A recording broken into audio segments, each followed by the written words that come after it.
साहिब के टैगर, वजीर आला KPK साहिब, हम आपको पंजाब और लाहौर में खुशामदीद कहते हैं। पंजाब असेंबली के अंदर यहाँ पर आप तशरीफ फरमा हैं।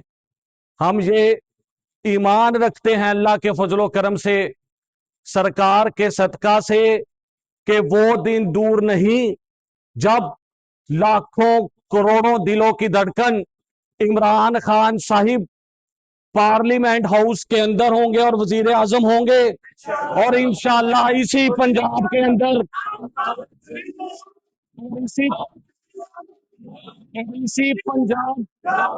इसी पंजाब के अंदर CM पंजाब भी अल्हम्दुलिल्लाह पाकिस्तान तहरीक इंसाफ का होगा अल्लाह के फजलो करम से। आज जो आपके साथ बदतरीन रवैया पंजाब की हुकूमत ने अपनाया है, हम इसकी पुरजोर मजम्मत करते हैं।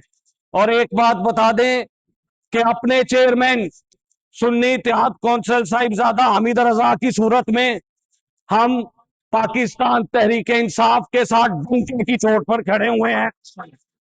और आखिरी बात कि साहिबजादा हामिद रजा साहिब को सिर्फ इस चीज की सजा दे दी गई कि वो इमरान खान के साथ खड़े थे, तो ये ऐलान कर देना चाहते हैं कल भी हामिद रजा इमरान खान के साथ था, सुन्नी इत्तेहाद कौंसिल इमरान खान के साथ कंधे से कंधा लगाकर खड़ी थी, और आज भी अल्हम्दुलिल्लाह इमरान खान के साथ खड़े हैं।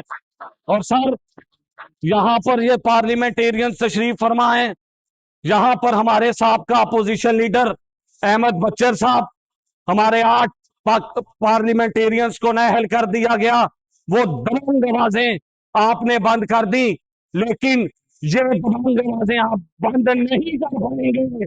इंशाअल्लाह इमरान खान के साथ कंधे से कंधा मिलाकर खड़े हुए हैं। आखिर में मैं सिर्फ ये कहूंगा, रहेगा यूं ही उनका चर्चा रहेगा, रहेगा यूं ही उनका चर्चा रहेगा, पड़े खाक हो जाए यूं जल जाने वाले। मैं उस्मा खान साहिबा, अलीमा खान साहिबा और नौरीन खान साहिबा के साथ जो अडयाला जेल के बाहर और हमारे इन पार्लियामेंटेरियन के साथ हो रहा है, उनकी भी शदीद मजम्मत करता हूं। अल्लाह तबारिक व तआला इमरान खान साहिब को, साहिबजादा हामिद रजा साहिब को और तमाम हमारे असीरान को जल्द अज जल्द रिहाई अता कर फरमाए। पाकिस्तान जिंदाबाद, इस्लाम पाइंदाबाद।